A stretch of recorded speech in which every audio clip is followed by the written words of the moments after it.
SAP en live, nouveau numéro. Mesdames et messieurs, bonjour et merci d'être avec nous. Aujourd'hui, mesdames et messieurs, donc, nous recevons cette émission SAP en live, en exclusivité. Une fois de plus, Bilele, vous verrez comment il est habillé, mais aussi également le football de la SAP et toute l'équipe qui les accompagne. En tout cas, mesdames et messieurs, depuis un moment, comme je l'ai dit, entre-temps, Nicolas Kakaba look est japonais, parce que les gens, entre-temps, ont posé la question dans la rue. Il s'agit donc d'un look japonais. C'est comme ça que les Japonais s'habillent. Donc allez sur Google, tapez Yamamoto, vous verrez comment il est habillé, mesdames et messieurs. En tout cas, toute la grande équipe est au rendez-vous pour vous faire vivre ce grand événement. Gervais Bouaka à la prise de vue, comme d'habitude. Le montage est toujours assuré par Harley Roli, le papa de Jassim, le monteur vidéo, le plus charismatique de la première chaîne privée du Congo. Mesdames et messieurs, en tout cas dans cette émission, nous recevons, comme je l'ai dit, Bilele. Mais Lelo, à l'Atik costume, il n'est pas en demi-Dakar, mais il y a aussi une grande dame dans le monde de la SAP, c'est Bifuma. Partout où elle passe, elle draine la foule. Aujourd'hui, on lui posera la question, mais aussi des jeunes sapeurs qui les accompagnent. En tout cas, voilà, mesdames et messieurs, plantez le décor de cette émission.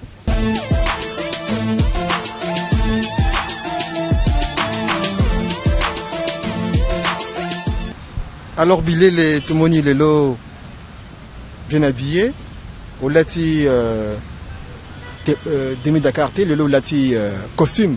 Ouais. Donc c'est pour dire que nous avons style nyonso, vous avez cassé. Et il y a la demi-Dakar, et il y a la costume, et il y a la dépareillé, fashion, partout tu es fort. Oui, mon désir. D'abord, merci beaucoup. Quand là, tu as pas d'inspiration. S'il y a d'inspiration exatée, vous êtes toujours limité. Nous avons trop beaucoup vraiment d'inspiration. Oh yo, dans l'attaque.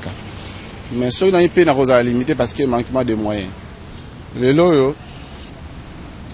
Le ceux qui vont reconnaître Bilele et puis c'est d'abord un na Wenze na quartier 56 pe po bandi mayo et a facilité nga Bilele na l'équipe bato tout na bilamba na l'équité bato nion sous na ba chaussure te ba molanga na nzela te un d'abord son na la fierté parce que un moi je suis commerçant dans la ta parce que dans la commerçant na ko sala ka aventure na nzela te ba molanga qui était dans la parce que na bato ba la ta bilamba pe ko lekanga le lo association mannequin de la SAP oye boujaki na Wenze arrondissement 5 na oye boujaki Zando Mobimba oye moneke Bilele amonaki na yoko sala création formation à 6 mois pour na ba petit be ko demander vena ko sala ndini pona koma pana on non wemba lo ba sapi kalai kisko kalai technique mais lelo soki ba jeune ba komi mingi na ba kispona ko finga bato ko bokela bato malade c'est pas bon na la sapologie renforcer na tirete nga Bilele soki na sala ka SAP parce qu'il na la commerçant na rosa la te moi super de 4 enfants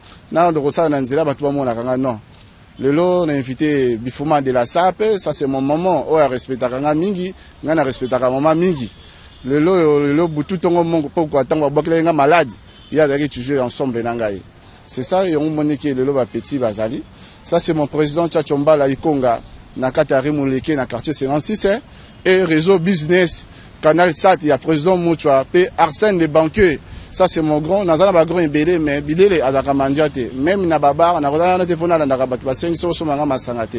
Ceux qui n'a pas, ceux qui n'a pas parlé, mais ceux qui n'a zui, n'a pas parlé ensemble, mais pourquoi Baninga, Bayo qui l'a monté à Mabé, bah comment un niveau, bah qu'il a moins. Et ça là, il a vraiment passé. Na quel cambo, na des farelo comme mototé, ceux qui n'ont pas veste na bango, bah y'a kozwa, ceux qui n'ont pas chaussures na bango, bah y'a kozwa. Nada gumo na bangote. Mais pourquoi pas comme on a niveau ya bongo? Mayele bakabola kango. Jamais na goku fana mayele pe na charge wana. Nzambe apesi nga inspiration na pona iba ko partager. J'espère bien bozo mona simani ba dozo crier eza ma solo oyo. Na formateur, vrai formateur. Grand ba papa ba maman ba marié ba ya. Ba mona ngani na za petite. Ba cadre oyo minene bazala mbongo ba ya. Ceux qui ont besoin ya bieur, boya, formation ya cravate. Dans un petit bâtiment de formation, et moi, pour aller à cravate. Tout, nous avons besoin de salir déjà, c'est ça au monde, on va demi Dakar, c'est bon.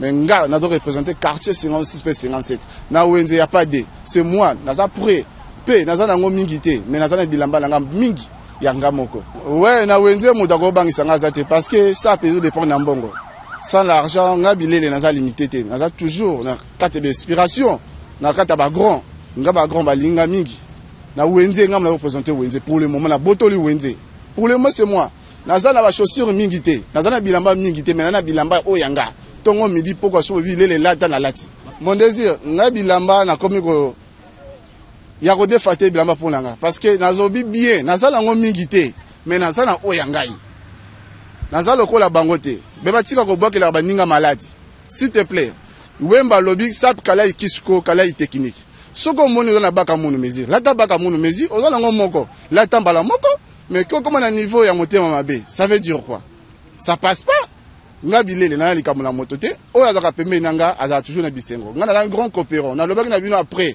naza un grand chauffeur mécanicien et naza maître soudeur à l'époque c'est ça naza pona sala ba venture te bato amula nga na ba chaussure na manzela te naza commerçant na sala ngo naza commerce ouais naza prêt moi suis locataire na moi si na bana naza na 4 enfants au bakota à l'école c'est parce que ça que formation à mannequin de la SAP c'est ça. Ça c'est mannequin. Ça c'est mannequin. Ça c'est laine vierge. Sur mesure, toujours. Ça c'est mon grand. Regarde mon grand. Donc, c'est ça. Donc, le quartier 56, il y a un grand frère, il y a un prison, il y a ça c'est mon grand. Il y a un partout. Pour la makambala sapologie. Na grand frère, il y a Batimba Azor. Ça c'est mon papa. Na grand frère nanga Anzen Elvo o bazwanga ba kodisanga na kati association mon désir nazalaka commerçant docteur Ngobila d'abord na ki chauffeur na ye ça c'est mon papa docteur Ngobila ça c'est mon papa si pour na ko benga pour nanga na ko benga président na ko benga de papa parce que na ki chauffeur na ye na liaki na melaki l'air ni l'air na solo bi président Ngobila na besoin liquer les liens continue na 30 000 50 000. OK. Ouais, donc, meilleur vœu d'abord à tous les publics et à ma fan tout la bilele, na quartier 56, 57 et partout du monde entier. Nga petit nabino pe grand frère nabino naza toujours naton. Ma meilleur vœu nabino tout partout bozo la bilele. Merci à trop Wenze Mobimba. Le vœu nanga so babi sasa. Quand on a se retrouver à Rolia Bilia qui sasa mon désir. Oui bien go. Pas grand frère nanga so babi sasa. Ave a teka ka ba wiso trop le so qui n'en est defa. Na defa wisto na ko kene pa na me vers ba petit mais yoko so ma papa ke lango sa nga bivenga na defa raté ou mena za lango moko ke ba ibalanza lango ebeleza la yanga ite ve babi sasa ba mbota trop na ve langa pichu mwana angolais à 6h du matin ateka diamant talakaka 1025 norba de Botambongo mutu na bilamba trop na journée fond la 10 ballons yoko tia tembene ndengeni soki mutaleki yo fonzimati yo mutaleki yo konzimate. Ça c'est mon frère à débrouiller que la vie n'est chaque fois au moment là que na moi si na kata activité mais bino ya bino basi pour me rater pour nani. Comme ça basi va rideau à palais mais 1025 nombre de Botamonga la ça vient na qualité tout. Ça c'est mon frère. Petit nanga blazer s'habille propre, ça c'est mon petit. Oh yo nazo boka na no bango moko. Moso na boki baninga nanga musoka bazamboka moko. Non, bino moko nan bo potana. Petit nanga blazer bambota trop veno bilé la peso ambote trop. Continuer toujours na relata toujours propre pour te ba kotambola kitoko parce que ba yuma ba kima bangaya ba kima ba veo na bazoni ngaba mona ya bango te ba veo balata Weston na passe ba defa mais biso nzamba sa biso facilité ya relata ba Weston wana to somi na mbongo il a grâce donc il faut ba reconnaître bateau mais c'est Anzen Elvo ça c'est mon grand frère nanga propre ya memanga na kata ba association ça c'est Elvo moi na Mikalu na monsieur Batimba Azor bazwa petit bilele ba continuer na kata monde ba association. Le petit père moyen na miso avec na grâce na bango. Bon, bendel na ko ça bendel était toujours en marche na ko ça bendel était. Bon, je m'appelle Fuma de la SAP. Nego représenter na liwana international. Parce que son motaza international partout ko benga ye akoya. Donc na ko la mota croix rouge. Donc so benga atana butu atana moyi na koya. Ya wana bana ba benga o bana ba benga mama tokindi. La bina telemi na ye pour na ko représenter quartier 56 na bango ya quartier Wenze. Donc talakaka na pesi merci na mokonzi mboka na biso papa Denis Sassou Nguesso na ndenga apesa ki opportunité ya ko sala ba sapeur parce que en passant mon désir maman nanga na tata nanga ba kufi ba pesi ata mokonzi nzando mbote te ata chef de bloc, ata chef de quartier va pesa mbote te. Mais ce Dieu là, ngana c'est l'école te, na suki na député na grande école. Mais nzambo wana na bolingo na akomisinga seigneur, akomisinga secrétaire chargé aux finances et matérielles, na niveau à gouvernement donc na sana association féminine ya Congo Brazzaville. Mais nzambo wana bolingo na ye, mokonza mboka, apesa kinga mbote, ya wana na memaka etango nyoso na koko tika yete. Na koko tika yete, o ya za président nanga na koko tika yete, quel que soit, qu'il pleut qu'il neige, à za président nanga. Donc maman na pesa no meilleur feu, président nanga na pesa meilleur feu, na pesa meilleur feu, na memaka tout, na koko senga te, parce que nzamba lebaki nanga na senga te. Tant nzamba ko toucher yo ko bate na ko luka mama na bifuma na sala yebwe. Donc nzamba minanga na senga te. Bazo sekanga na zangi bilamba na zangi mapapa tout nzamba minanga lataka bilambo sana ngo wananga na ko komisa ngo michikolor lokola bilamba Joseph alataki. Donc awa nazo lekana la mer rouge na sina traverser la mer rouge ce nzamba minanga zo sala ba ntonyo so bata poto na lingi bino bata dire TV bata télé Congo ba journaliste nyoso bo bazo leksanga na écran ce qui bino teka singa na yebanité. Donc merci ba meilleur feu na na maman Claudia. Na maman Claudia donc na lelaka awa donc maman Sabine Mubondo bangonyo so donc na bosane pete a media na coach une école na yeti donc na bimi na moule ya media là donc son yé kasina zate donc on a pesi merci bon il nanga po bazo télé menanga kala mingi teka so ba même malade mais nzambe wana zo épargner donc on a pesi bango na maboko Yesu nzambe le ka ko batela mama pardonner bango parce que ba yebi eloko bazo salate donc on a pesi le Congo Brazzaville na kata maboko na maboko nzambe ba fete ko le kana meilleur fait na président nanga Denis Sassou Nguesso na banana et tout na tiki Congo na kata maboko na Yesu. Mon désir tout d'abord, je voulais dire nous les mannequins de la SAP, nous ne faisons pas une SAP de rue. Voilà que dans le quartier il y a une manifestation, il y a en deux. Vous rassemblez, vous débarquez sur le lieu, prendre là-bas mon habino. Non, en fait, c'est trop bas en fait pour un sapeur. Un sapeur doit savoir se valoriser. Nous, les mannequins de la SAP, l'objectif, c'est quoi? C'est de lutter tout d'abord contre la délinquance juvénile. Parce que quand un jeune se met bien, pense à chercher et bien se vêtir, je vois mal qu'il va aller commettre des actes de barbarie en tout cas. Voilà pourquoi les mannequins de la SAP, nous conseillons aux jeunes de s'approcher vers le président Bilele. Déjà, nous sommes joignables au 06 518 72 55, je reprends, 06 518 72 55. Donc, pour tous ceux qui veulent contacter le président Bilele, n'hésitez pas, rapprochez-vous pour bien se marier les couleurs comme nous autres. En tout cas, rien que le président Bilele, nulle part ailleurs. Oh, tout va ça na wenze wana bakosa kabiso. Référence à bana wenze, kwanti kwa masola bana wenze. Et fandi chez président Bilele, avenue de Char, ba banderole et c'est Machi. Toujours, je suis Arnaud de Japon, Arnaud le japonais. Je suis l'élève du président Bilele, sorti de son école, les mannequins de la SAP. C'est nous qui avons bougé l'arrondissement 5 Wendje. Nous sommes du quartier de l'arrondissement Wendje, quartier 56. Donc nous étions à la rencontre, on avait répondu à l'invitation de monsieur le maire, monsieur que je salue en passant, monsieur Nganongo. C'est moi Arnaud de Japon, que vous avez vu dans le tournage des Japonais. Je suis là en personne et je suis le seul jeune à être sélectionné. Donc je suis là en présence. Oui, oui. Donc je remercie beaucoup le président Bilele. C'est grâce à lui que nous sommes devenus des grands sapeurs. C'est grâce à lui que moi je suis reconnu dans le monde entier, jusqu'au Japon me suit, parce que j'ai tourné avec la star Inoke du Japon. Nous sommes ici. Nous souhaitons des meilleurs vœux, des bonnes années à tous nos fans. Merci beaucoup à notre maman Bifuma qui est venue pour mettre la main dans l'association, parce que c'est une maman reconnue dans le monde entier. Donc il n'y a pas deux comme elle. Donc merci beaucoup à maman Bifuma et merci beaucoup à mon président Bilele. Donc à Wendje, je ne vois pas un sapeur qui peut se lever comme lui. Le président Bilele, vraiment merci. Si je peux marier les couleurs comme ça, c'est grâce à Bilele.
Alors dans cette ici, donc vous vous entraînez? Oui, c'est ici qu'on s'entraîne. Alors on constate qu'en arrière-plan il y a des mannequins, filles comme garçons. C'est quoi le rôle des mannequins? Ouais, merci d'abord pour la question. Et je voulais dire que le mannequin, ce sont des gens qui présentent la mode. Donc voilà pourquoi nous sommes là pour encadrer des jeunes qui demain seront des gens qui doivent présenter les pays, même partout dans le monde. Voilà pourquoi nous sommes ici. J'avais déjà passé pas mal des émissions pour essayer un peu d'expliquer quels sont les avantages et les désavantages de mannequinat. Parce que ici, nous ne présentons pas la beauté que nous avons ici dans ces pays. Personne d'autre va le faire à notre place. Donc voilà pourquoi nous sommes là pour encadrer les jeunes filles et puis les jeunes garçons à être des gens un peu modestes dans la société. Donc nous sommes c'est l'agence Cité des Belles et des Beaux, située sur Ribakukuya 73, marché Mungali, sur Mariangwabi. Nous sommes là, nous formons le mannequin gratuitement. Et nous formons les mannequins, les miss et les hôtesses. Bien sûr, parmi nos mannequins, nous ne laissons pas seulement à former les mannequins et les miss et les hôtesses, mais à part cela, nous formons aussi le mannequin à devenir des coiffeurs et des stylistes. Parce que nous voyons ici dans ces pays, parce que les gens disent souvent que le mannequinat ne paye pas. Ça ne va pas payer si tu ne fais rien. Parce qu'un mannequin, c'est quelqu'un qui aime bien s'habiller, bien se coiffer. Alors pour s'habiller, pour se coiffer, à chaque fois, il devait avoir l'argent pour le faire. Plus rapidement des trophées. On voit des trophées là. Ouais, ce sont mes trophées à moi parce que j'ai été formé pour former les mannequins. On peut montrer, ça, ce sont mes trophées que j'ai eu parmi tant d'autres. Parce que j'ai une agence aussi à Kinshasa. Et je fais pas mal de mannequins, et même ici au Congo. Et parmi ceux-là, des reconnaissances, ils m'ont essayé de donner, vous allez voir des images, parce que je vais vous donner des images au moment où, quand est-ce qu'on m'a donné ça. Parce que ce n'est pas une mince affaire. Donc les gens qui me voient à la télé me connaissent. Je suis parmi les rares coachs où ne parle pas. Mais j'ai à moi des insignes qui montrent assez. Et aujourd'hui aussi, je donnerai à ceux-là qui seront mûrs. À ceux-là qui seront mûrs, c'est aussi à mon tour de donner aussi parmi ces gens-là qui sont en train de former. Et tous ces mannequins-là qui sont là derrière moi, c'est grâce à eux que nous sommes là. Et je suis avec l'équipe, je salue toutes mes équipes et tous les gens qui vont me soutenir avant ou après. Nous sommes là pour le projet, nous demandons, nous sommes là, je suis que là seul. Je me bats seul par rapport à ce que je sais, mais je demande le soutien de tout le monde. Je suis là. L'agence est située sur Ribakukuya 73, marché Mungali, avenue Mariangwabi. Nos numéros sont là, si je peux donner mon contact. C'est 06 933 0021. Vous qui êtes à l'étranger, vous faites plus 242 06 933 0021. Il y a un autre numéro, c'est 05 019 99 72. Donc voilà. Je vous remercie surtout les SAP en live. Vous êtes venus jusqu'ici, vous vous êtes déplacés, sacrifiés pour nous. Je pense bien que ça sera la première fois.